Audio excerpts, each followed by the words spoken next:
The sun beat down mercilessly on the endless stretch of highway that connected El Paso to Odessa. James Anderson had been driving for more than 4 hours with the car's air conditioning running full blast, fighting futilely against the scorching heat. The horizon shimmered as if the entire world were wrapped in fire, and the solitude of the road reminded him that he was in the middle of an unforgiving territory. He was mentally reviewing his presentation for the meeting in Midland. It was a crucial opportunity for his career, and he couldn't afford to make mistakes. He had a firm grip on the steering wheel when a dry sound, like a muffled bang, came from the engine. Immediately, the car began to lose power. No, no, no, he muttered, stepping on the accelerator in vain. The engine coughed twice before dying completely. James, with a furrowed brow, managed to pull over to the side of the road. He turned it off and turned it back on, but the car remained silent. He looked at his cell phone. No signal. Sweat ran down his forehead, sticking his shirt to his back. The air was thick, heavy with the smell of hot earth and burned oil. The only sound was the buzzing of insects and the crunching of gravel under his shoes as he got out of the car. There was no shade for miles around. The water in his bottle barely filled a quarter, and he knew that in this heat it wouldn't last long. A growing unease took hold of him. He remembered stories of travelers who got stranded on these routes, forced to walk to find help if they found it at all. He leaned against the hot hood, thinking about his options, when he spotted something on the horizon, a solitary figure walking slowly toward him. His first instinct was caution. Who the heck would be walking out here? The man came closer, revealing a lean silhouette, skin weathered by the sun, a straw hat, a cotton shirt, unbuttoned against the heat. He carried in his hand a metal water jug that clinked as he moved. When he was a few meters away, he raised his hand in a slow greeting. "Howdy there, friend. Looks like you got some car trouble." His voice was deep and calm, carrying that slow drawl of the South that softens words. James hesitated for a moment before responding. "Yeah, it just died all of a sudden. I don't know what happened, and I don't have any signal to call a tow truck." The man nodded slowly, observing the car as if he could diagnose it just by looking at it. "Out in this part of the desert, you're lucky to get any signal at all, but don't you worry. There's always a way to figure things out." He pulled out the water jug and offered it to James. "Water. Take a drink. You look like the sun's been getting to you pretty hard." James hesitated, but his thirst won out. The water was warm, but it had a fresh, earthy taste that was strangely comforting. "Thanks," he said, handing it back. "I'm William Hayes," the man continued. "I live not too far from here. Well, about as far as you can call close out in these parts.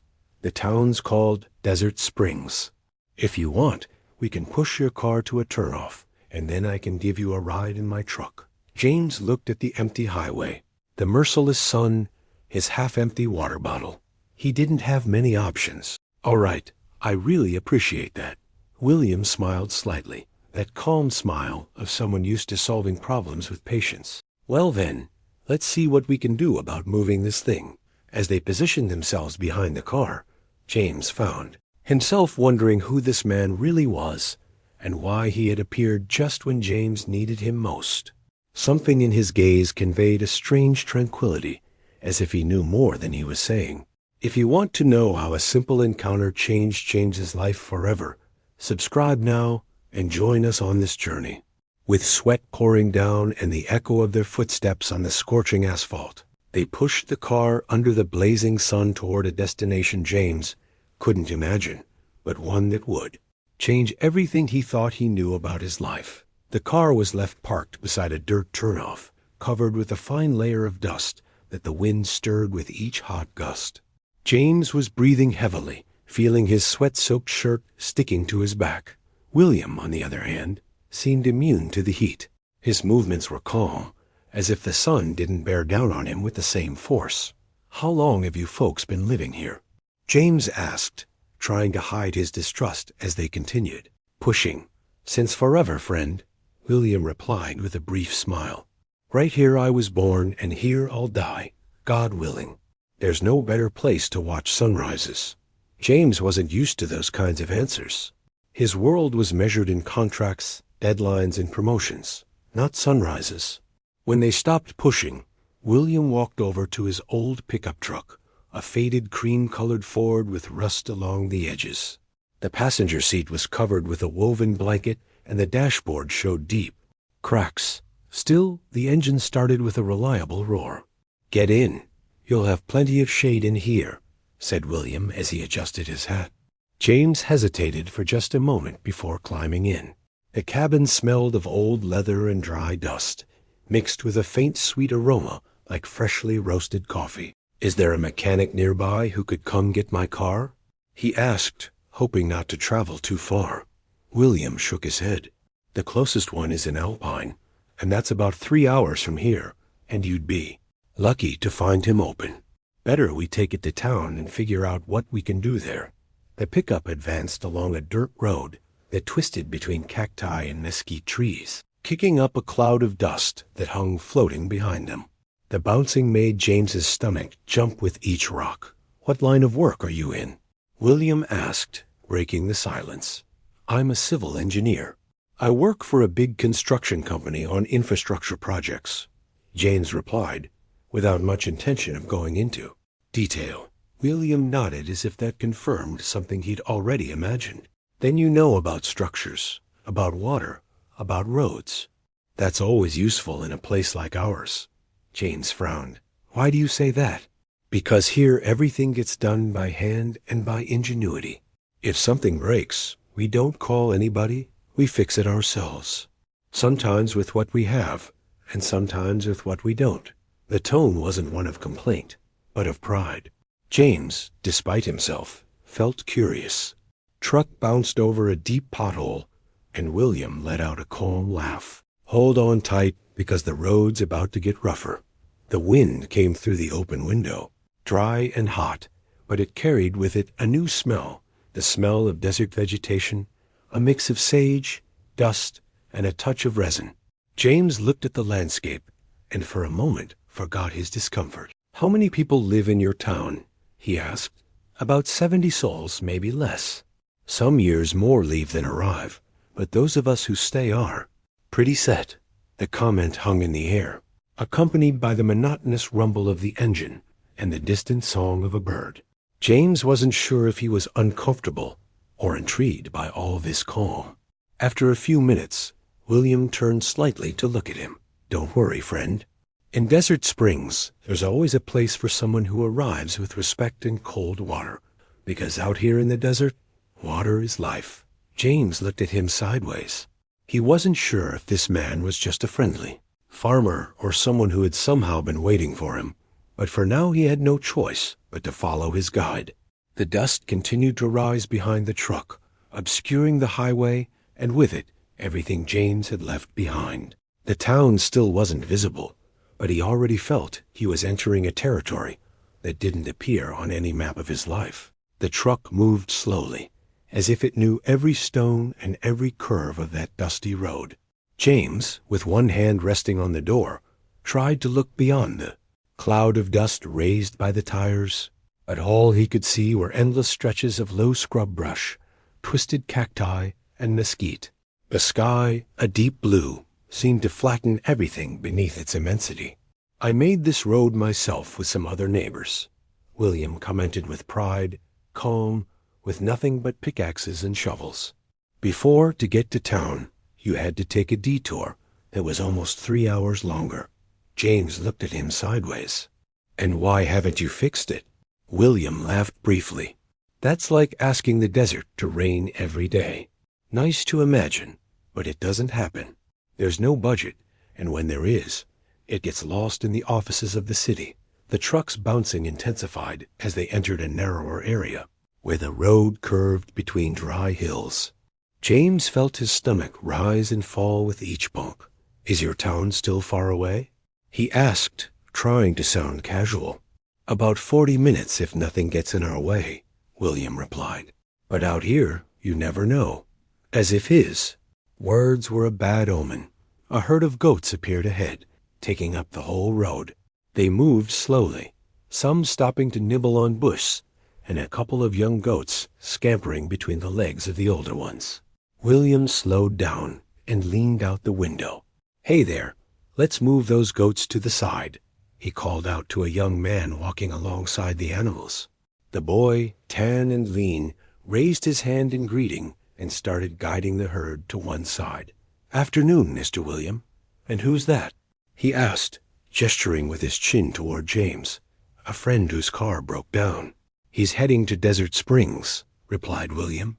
James felt a strange mixture of discomfort and curiosity at how in just seconds he was already part of an almost family introduction.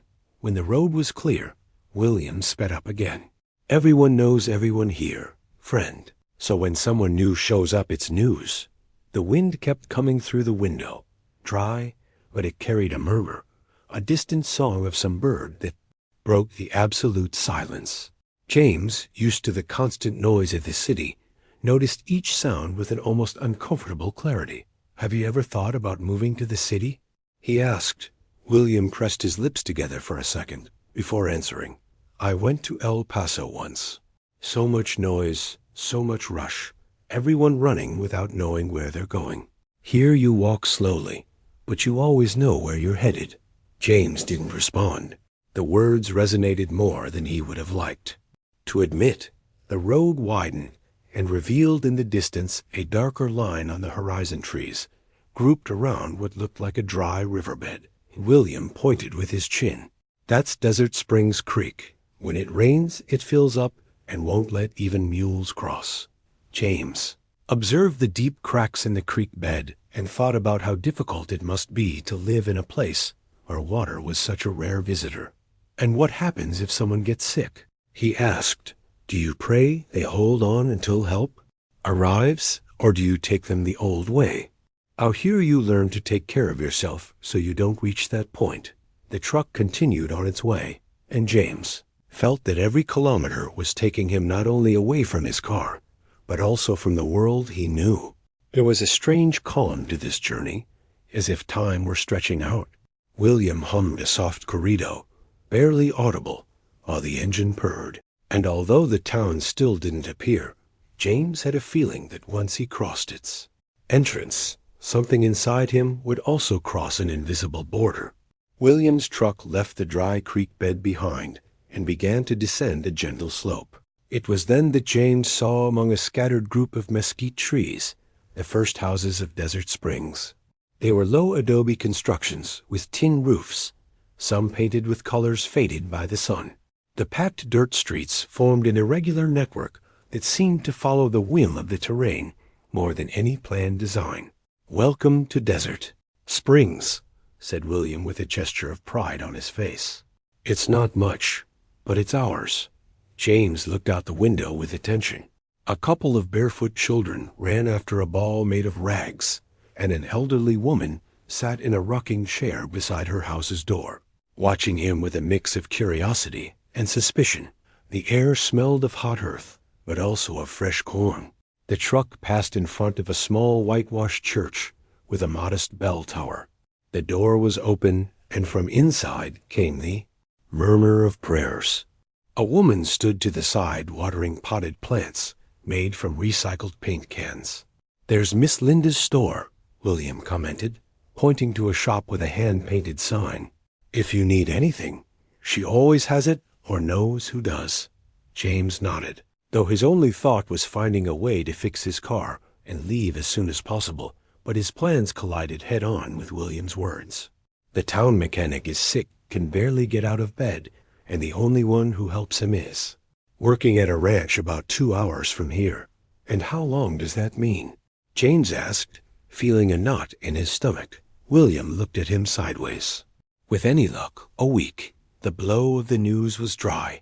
A week trapped here meant losing more than just the meeting. It meant risking his job, his reputation, everything he had worked for. He looked at the town again, as if searching in its dusty streets for a way out that didn't exist. The truck stopped in front of a house with earth-colored walls and a small corral with chickens. "We live here with my daughter," said William, turning off the engine. "Come on in, have some coffee, and then we'll figure out what to do about your car." James hesitated for a moment, but when he got out, he felt the heat engulf him like a scorching blanket. The coolness escaping from the open door was enough to convince him to go inside. Inside, the light was soft, and it smelled of wood smoke and coffee brewed in an olla pot. The walls were decorated with old photographs, and a couple of hats hung on nails. On the table, a clay pitcher waited beside a plate of sweet bread. William poured the coffee and pushed it toward him. "Here, things get settled better with patience." James took a sip. The sweet, spiced flavor surprised him. In the city, coffee was strong, quick, almost always drunk standing up. Here it seemed like a ceremony. While he drank, he heard in the distance the whinny of a horse and the constant murmur of chickens. Outside, a shadow passed in front of the window, a young woman carrying a bucket of water. William stood up and called to her. "Sarah, come say hello." The young woman came in, leaving the bucket by the door. Her skin was tanned from the sun, and her dark eyes were lively. She smiled briefly before looking at James with curiosity. "This is a friend who had trouble on the road," explained William. "He's going to stay a few days." James responded with an uncomfortable gesture. The idea of a few days sounded much more real now that he heard it from another voice, and for some reason, a sensation that the clock had stopped began to settle in his mind. The warmth of the coffee in his hands and the calm of the place contrasted with the urgency that still gnawed at him inside. Something told him that even if he tried to resist, the rhythm of Desert Springs was beginning to wrap around him. James set down the empty cup on the table, and William stood up without hurry to refill it. The aroma of olla coffee mixed with the smell of wood burning in a small patio stove. Outside, the chickens pecked at the ground, and a rooster crowed in an uneven rhythm, as if marking time in its own way. "Here there are no luxuries," said William, pouring the coffee, "but what we have we share." James nodded with a brief gesture. In the city, that phrase would be pure courtesy. Here it sounded like an unwritten law. Sarah came in with a plate of sweet bread covered with a cloth. She set it on the table and sat across from them. "What brings you out here?" she asked with frank curiosity. "I was traveling to Midland for work, but it looks like the desert had other plans," replied James, trying to smile. William let out a low laugh. "The desert always has its plans. You think you're just passing through, but sometimes you end up staying longer than you thought." James felt that those words went beyond a simple observation. After coffee, William showed him the small patio. There was a chicken coop, a makeshift garden, with tomatoes and peppers, and a neat stack of firewood against the wall. A clothesline with clothes swayed in the hot breeze. "We do almost everything ourselves here," he explained. "The food, the water, even the repairs to the house. There's nobody coming to do it for you." James observed every detail. His life in the city came down to schedules, meetings, and an apartment where he barely spent any time. Here everything seemed to involve hard work and patience. "What about water?" he asked. "From a well. We pump it up, but when the pump breaks down, well, you have to wait for parts or fix it with what you can." Sarah approached with a pitcher of cold water and filled a glass for James. "Drink this from the tank. Here we always treat water like it's gold." The liquid was clear, cold, and felt like immediate relief in his throat. William led him afterward to a small room next to the kitchen. The bed was simple, covered with a colorful quilt. "It's what we have, friend. It's not a hotel, but I hope you sleep well." "It's fine, thanks," replied James, not quite sure how to handle so much generosity with no strings attached. As he put his backpack away, he heard William and Sarah speaking in low voices. He didn't catch everything, but he recognized his own name. He sensed they were discussing something more than just his stay. That afternoon, William invited him to accompany him to gather firewood near the edge of town. They walked under the sun, and although James felt exhausted, William moved as if nothing bothered him. "You learn to pace yourself," he commented. "If you run, the heat beats you. If you walk at the desert's rhythm, you get far." James smiled involuntarily. It was another one of those phrases that seemed to have a double edge. When they returned, Sarah had prepared a simple meal: beans from the pot, fresh corn tortillas, and fresh cheese. James tried a bite and was surprised by the intense flavor. "This is really good," he said with the sincerity he rarely showed. "That's because here everything is made slowly," replied Sarah, serving him more. "When things are done with care, they taste different." The sun began to set, tinting the sky orange and purple. James, sitting in the patio, listened to the crackling of the fire while William told stories of the town's ancient history. Droughts that lasted years, rains that came suddenly and changed everything. That night, before bed, James thought about how he had arrived here without planning it. Exhaustion was overtaking him, but underneath there was a new sensation, a calm he didn't remember ever feeling before. And although he didn't want to admit it, something told him this place had more to show him than he could imagine. The sun streamed through the window when James opened his eyes. Outside he heard light footsteps and the sound of a bucket hitting stone. He looked out and saw Sarah in a cotton blouse with her hair tied back, carrying a bucket to the chicken coop. Movements were quick and precise, like someone who had repeated that routine thousands of times. He went down to the patio, and she looked at him with a mixture of surprise and curiosity. "Aren't you going to rest some more?" she asked, wiping her hands on her apron. "I've slept enough," replied James. "And besides, I want to understand. What's a day like here?" Sarah raised an eyebrow, as if evaluating whether he was serious. "Well, get ready, because there's no idle time here." She took him to a small corral where some goats were resting in the shade. "If you want to help, start by learning to milk." James laughed nervously. "I've never done that in my life." "Well, there's always a first time," said Sarah, handing him a stool and a bucket. He sat in front of a patient goat that watched him with indifference. Sarah showed him the firm, careful movement. James tried to imitate her, but he barely managed a few drops. "With more confidence," she said, holding back a smile. "The animal can. Feel if you're unsure." After several attempts and suppressed laughs, James managed to get a decent stream. "That's it, engineer," Sarah joked. "See?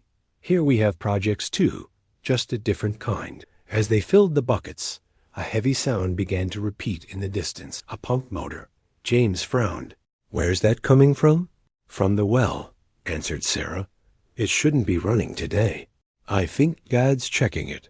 They walked to the communal well, a circular stone structure. William was bent over the machinery with a furrowed brow. "The pump's acting up again," he explained. "If it stops, we won't have water for everyone." James crouched beside him, observing the tubes and improvised connections made with tape and recycled parts. "It's been giving problems for a while now, months," answered William. "But replacing it completely costs more than the town can afford." Sarah crossed her arms. "Sometimes you have to wait for a technician to come, and that can take weeks." James felt an immediate impulse. "Can I take a look at it?" "I can't promise anything, but maybe I can help make it last longer." William looked at him with a mixture of surprise and approval. "If you want to try, you're welcome. Here everything that helps counts." They spent the morning examining the pump. James got his hands dirty without thinking about his clothes or his schedule, something unthinkable for him before. Sarah went back and forth bringing tools, handing over wrenches, and sharing stories about the town, the Saints' Festival, good and bad harvests, the families who had left to try their luck in the city. "What about you?" asked James during a break. "Did you never think about leaving?" Sarah looked down for a moment. "I thought about it, but here are my father, my land, and I don't know if I'd be happy somewhere else. In the city you can have more things, but not always more life." The words hung in the air as they got back to work. The sun was high, and the heat fell like lead on their backs, but the sound of the pump working at half strength gave them a sense of accomplishment. Finally, William made a sign for them to stop. "This will hold up for a while longer." "Thanks, friend." James smiled, feeling a different kind of satisfaction than any contract ever signed. He walked back with Sarah, who carried one of the milk buckets. "You didn't do bad for your first day," she said with a slight wink. "Who knows? Maybe you'll start to like the desert." He didn't answer right. Away. The heat, the dust, the smell of fresh milk, and the murmur of the town wrapped around him, and for the first time in a long time he wasn't in a hurry. The news spread quickly through town. James, the stranger, had gotten the well pump to work a bit longer. It wasn't fully fixed, but the water kept flowing, and that was reason enough for everyone to look at him differently. That morning, William arrived at the room where James slept and called to him with a firm but friendly voice. "Come on, friend. Today we're going to find parts to get the pump really fixed up right." They walked to Miss Linda's small store. The place smelled of stored grain and fresh bread. Among shelves with jars, tools, and bags of beans, they searched for something useful. A couple of tubes, some clamps, and tape to seal leaks. Nothing was new, but it was in good condition. "With this we can improvise," said James, examining the materials. "If we adjust it right, it can last months. Out here improvising is a national sport," commented Miss Linda, smiling as she rang them up. "And when it comes to water, everyone volunteers to help." On the way back, they found two neighbors waiting for them. Miguel, a corpulent man with rough hands, and Ernest, younger, but with the same determination. "Mr. Williams said you needed hands," said Miguel. "Let's work at the well." The heat fell relentlessly. James distributed the tasks, removed the old parts, cleaned the connections, and fit the new ones. Sweat ran down his forehead, mixing with the dust that rose each time someone hit the rusty metal. "Tighten it more here, because if you don't the pressure will burst it," James indicated to Ernest. "What if it doesn't work?" asked the young man. "Then we try again," replied James without hesitation. The hours passed between the sound of metal, the smell of grease, and the constant murmur of water that gradually began to flow stronger. When they finally turned the pump on, and the stream came out clean and steady, spontaneous applause erupted among them all. William, with a broad smile, gave him a pat on the shoulder. "You did it, friend. Today the town has water thanks to you." It wasn't a grandiose phrase, but in that place it meant a lot. Later, back at the house, James barely had time to wash his hands before Sarah came in with an unexpected invitation. "Dad says, come to the plaza tonight. People want to thank you." When he arrived, he saw tables set up with colored tablecloths, large pots with steaming stews, and an aroma that mixed in the air-grilled meat, fresh tortillas, beans with chili. Children ran between the chairs and elders chatted animatedly. William raised a glass of water and spoke with a clear voice. "Tonight we toast with the most valuable thing we have, because this man who arrived as a stranger put his hands and his time so that all of us have what should never be lacking." Warm applause wrapped around James, who wasn't quite sure how to react. In the city, accomplishments were measured in numbers and contracts. Here recognition came in the form of sincere smiles and a plate served generously. Sarah approached with a fresh warm tortilla and offered it to him with a piece of meat. "This is our way of saying thank you." "It wasn't necessary," he said, accepting it. "It's not about necessity," she replied. "It's about wanting to share." They ate under the stars while a man tuned a guitar and began to play a soft melody. James listened to the laughter and the sound of conversations mixing with the music, feeling something he couldn't explain. It wasn't just satisfaction from the work done.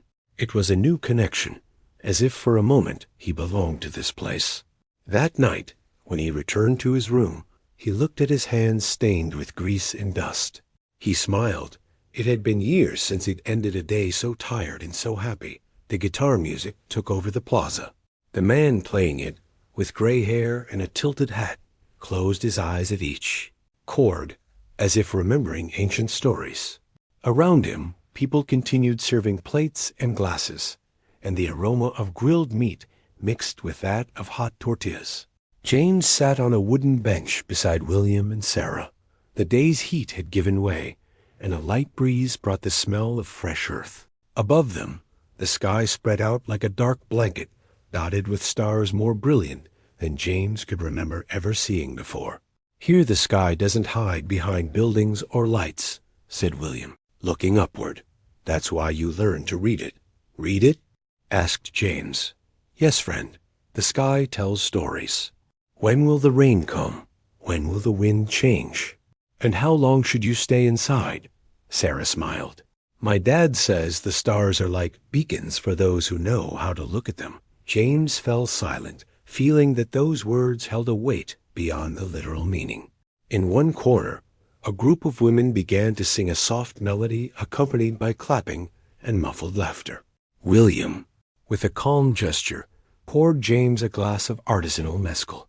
The clear, fragrant liquid burned gently as it went down his throat. "This is made right here by a neighbor who knows how to do it well," commented William. "It's not drunk to get drunk, but to accompany the night."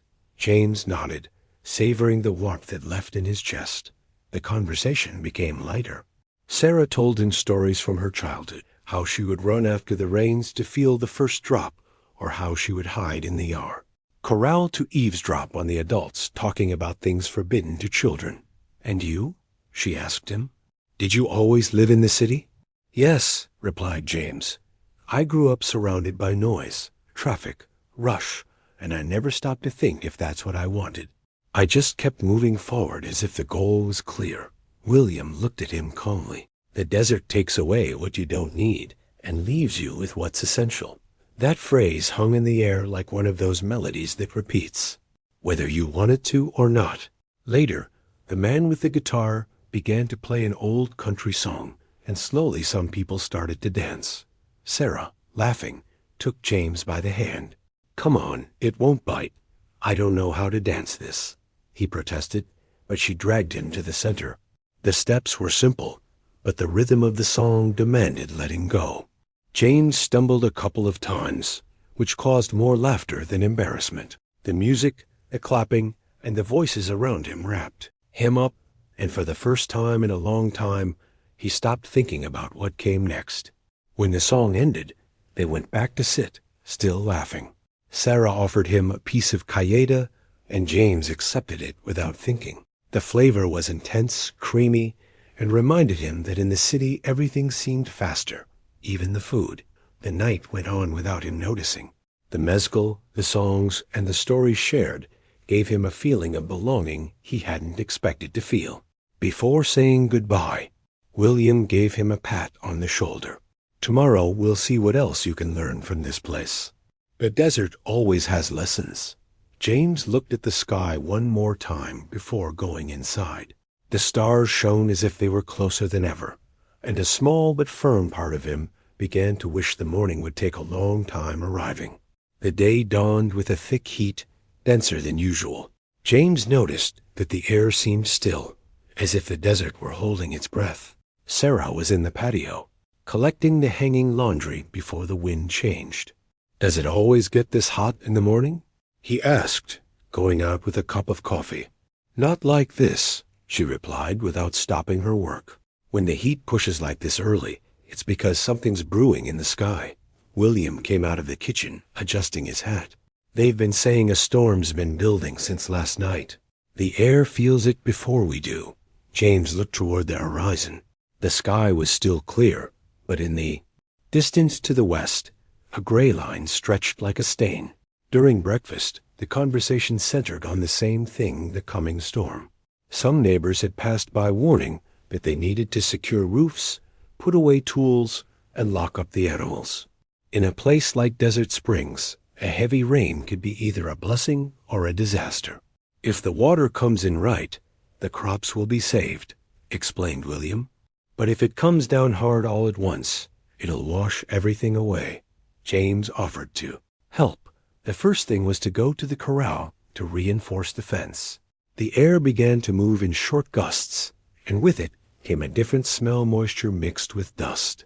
While driving stakes in beside Miguel, James heard a distant rumble of thunder. "Looks like it won't be long," said the man, looking at the sky that was beginning to fill with thick clouds. Sarah came running with an armful of ropes. Dad says we should secure the storage shed roof too. If the wind lifts it, we lose everything. Inside, they climbed together onto the structure, pulling ropes tight and fixing sheets with heavy stones. James felt the breeze become stronger, tousling his hair and lifting dust that stuck to his skin. Suddenly, a sharp crack echoed across the plaza. It was a power pole that had moved dangerously in the wind. William arrived, breathing hard. If that falls, we lose power before the storm even hits. James followed him to the spot.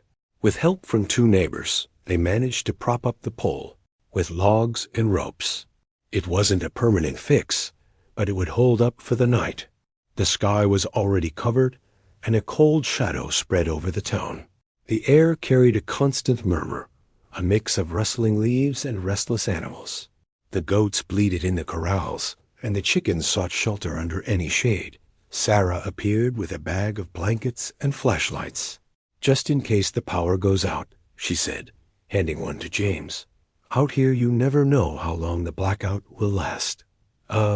Thunder louder than the ones before made some children cling to their mothers. The wind now blew in long gusts, and the smell of wet earth grew stronger, as if the rain were waiting for a signal to fall. William, standing in the middle of the street, observed the sky. "This one's going to be rough," he murmured. "But if we work together, it'll pass quick."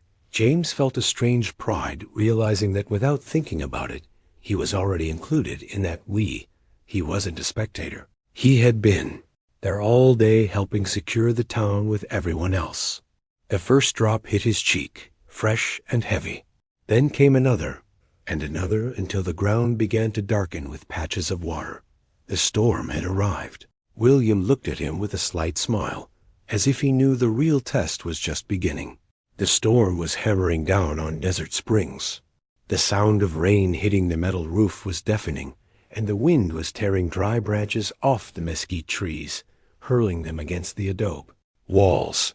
James and William ran from place to place, helping secure doors, windows, and corrals. "Grab the ropes," William shouted over the roar. "If they come loose, the livestock might escape, and we lose everything." James felt the water soaking through his shirt and the cold seeping into his bones. The adrenaline was high, but concern for the neighbors kept him alert. Near the plaza, the lights went out. The power pole they had propped up earlier finally gave way under the onslaught of wind and fog. Came down with a crash. "We've lost power," exclaimed Sarah, who had arrived with a flashlight in hand. Darkness enveloped the town, and the flashlights became beacons in the storm. James looked for an elderly man who lived alone in a house at the edge of town. The rain had flooded the entrance, and the man couldn't get out. "Come on, Mr. Ed, let's get you out of here," said James as William and Sarah cleared a path. The water was already up to their ankles, and the mud made it hard to move forward. Each step demanded concentration and strength. Finally, they reached the door. James pushed it open with difficulty, while William held the man from behind. "Don't worry, we got you," James assured him. They managed to get the old man out and brought him to the shelter William had set up in his house. There, with blankets and some hot coffee, Mr. Ed began to catch his breath. While the storm raged, the community stayed united, supporting each other. James felt that that night he was experiencing something bigger than himself, something that couldn't be learned in offices or books. By dawn, when the rain stopped, the town was covered in mud and debris, but nobody had given up. The storm had left damage, but also a new strength. William, with a firm voice, called everyone together. "Let's clean up and rebuild. Together we're stronger." James looked around him and understood that his life would never be the same again. There, in the middle of the desert, he had found a meaning. The city had never given him. The sun rose hesitantly over Desert Springs, lighting up a transformed town. Mud covered the streets, signs of the storm marked every corner, but there was also a different energy, a feeling of shared struggle. James stepped out of William's house and breathed deeply, letting the dry desert air clear the exhaustion from the night. Neighbors were already outside organizing themselves to clean up. Miguel coordinated the removal of debris, while several women gathered wet clothes and utensils to dry in the sun. William distributed buckets and tools, and Sarah helped whoever needed it most. "Today we work, friend," said William with a smile. "The town doesn't rebuild itself." James nodded and joined the group, lifting wooden boards and cleaning the damaged corrals. His body ached from the effort, but the satisfaction was stronger. Every gesture had meaning beyond the physical. It was resilience, unity, hope. During a break, Sarah approached with a damp cloth to clean his face. "I never imagined that work in the field would be so exhausting," commented James, laughing, "but also so rewarding." She smiled back at him. "We learned to value effort out here because everything costs something." Midway through the morning, the town's children arrived, despite the disaster, played in the mud, and picked wildflowers. Their laughter was a balm for everyone, reminding them that life went on. James took a moment to talk with William. "Have you always lived this way, facing hardships?" William sighed. "As long as I can remember. Life here isn't easy, but it teaches you to be strong and to look out for each other." The day went on, and the tasks seemed endless. James, used to a life of offices and big projects, now valued each small accomplishment: fixing a roof, cleaning a well, making sure the goats had food. By evening, he met with Sarah and William to assess progress.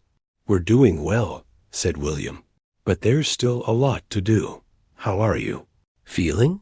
asked Sarah, looking at James. He smiled with sincerity. "Strange, but good. It's like I found something here I didn't even know I was looking for." William nodded with approval. "That's the desert. It takes away what's superficial and shows you what matters."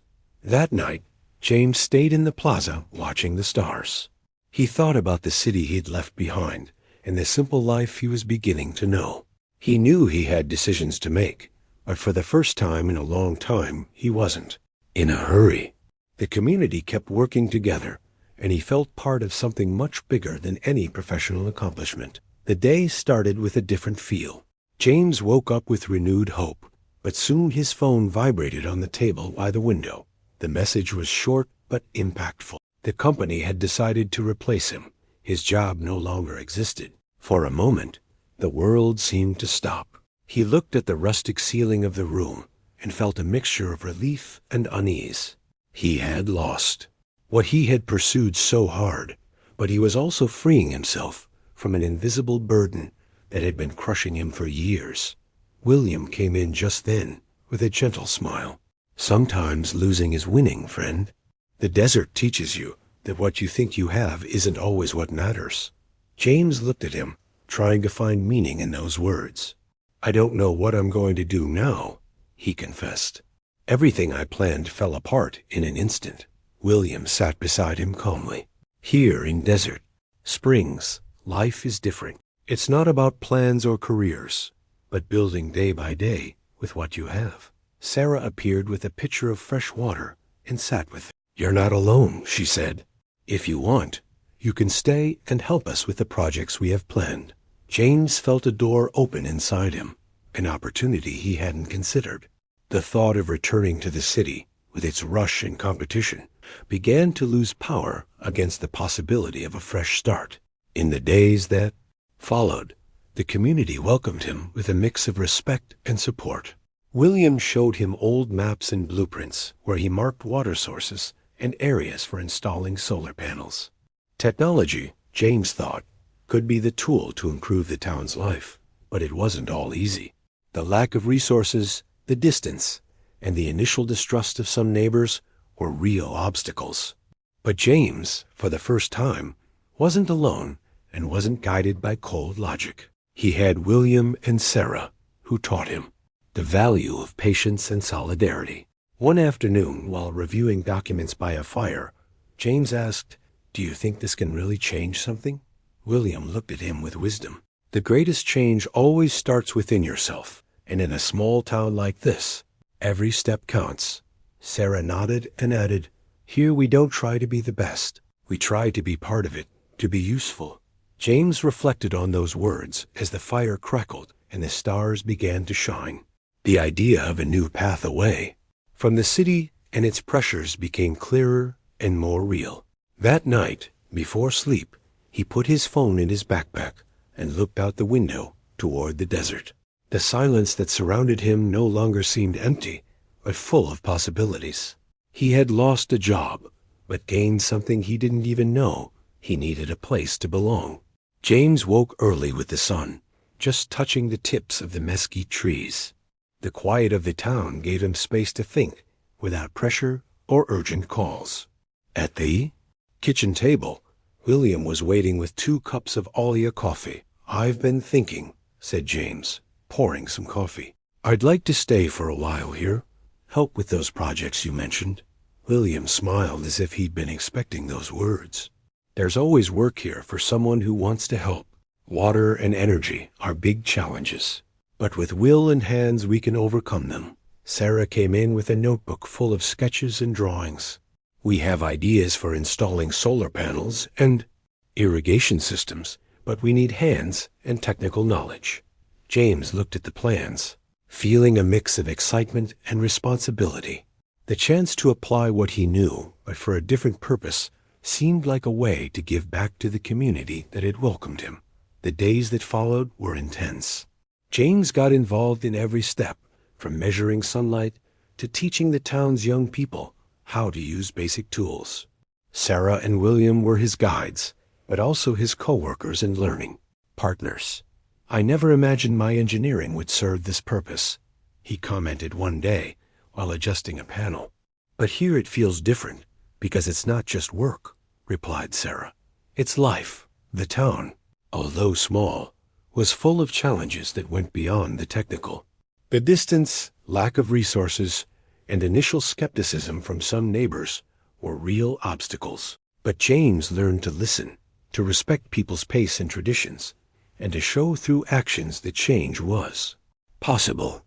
One afternoon, while walking through town, James commented, "I realize now that this life is more complex than it seemed. Tools alone aren't enough. You have to understand people." William nodded solemnly. "And that's learned by living, by sharing, and most of all by respecting." James looked at Sarah, who smiled with that mix of pride and challenge. "I've found more than I was looking for," he confessed. "I don't know what the future holds, but I'm ready to walk this path." Night fell. Slowly and in the desert's silence, James felt that his place was there, in that small town where each day was an opportunity to grow and help. The sun began to set behind the hills when James and Sarah walked toward a lone mesquite tree at the town's edge. The air was filled with the aroma of dry earth and the distant song of crickets. It was one of those moments where silence says everything. Sarah broke the silence with a gentle smile. "You already know what you're going to do." James looked at her, taking a deep breath. "I'm between 2 worlds, Sarah. The one I left behind, and this one I'm just getting to know." She nodded. Her eyes reflected empathy and certainty. "Sometimes the hardest part isn't choosing, but accepting your choice." The wind moved the mesquite leaves, and James thought of William's words. "The desert takes away what you don't need and leaves you with what's essential." Here in Desert Springs, he had found calm, purpose, and perhaps a home. "It won't be easy," he said. "I'll miss a lot of things, and there will be days when the city calls, but I know staying here is what I need." Sarah smiled with tenderness. "And we'll be here to support you. You're not alone." They returned to town where William waited with a look that combined pride and calm. "Have you thought about what's next?" he asked. James nodded. "I want to stay at least a year, help with the water and energy projects, learn, share, and maybe stay longer." William gave him a pat on the shoulder. "You have a place and a family here. Everything else will come little by little." That night, James put his car keys in a drawer and in their place put a toolbox. It was a silent symbol of his commitment. The days that followed began with work and learning. James got involved in planning solar systems, improving the water pump, and organizing workshops for the town's young people. Each task brought him closer to the town its traditions, and its people. One day, while resting, Sarah asked him, "What surprised you most about this life?" "Patience," he answered. "The city always demanded speed and immediate results. Here I learned that real change takes time and that every small step counts." Sarah smiled, and in her eyes was a glimmer of hope. "And we learned from you two." James felt a deep satisfaction. He had found a new rhythm, a new way of living that, though different, filled his soul. As evening fell, he sat beside William on the porch of his house, looking out at the golden horizon. "Thank you for guiding me," he said with sincerity, "not just on the road to town, but on this new path I want to walk." William let out a soft laugh. The desert always knows when it's time to show its path. In the shared silence, James understood he had made the right decision. It didn't matter what he left behind. What mattered was what he was building now. "I'm ready," he said finally.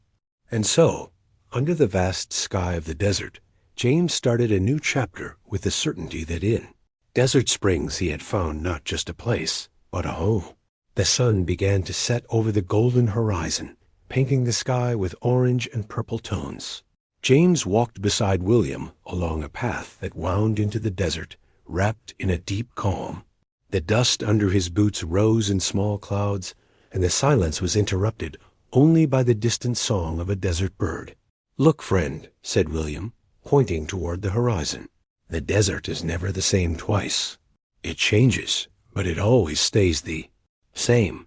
James nodded, feeling that those words held all the wisdom he had learned in these months.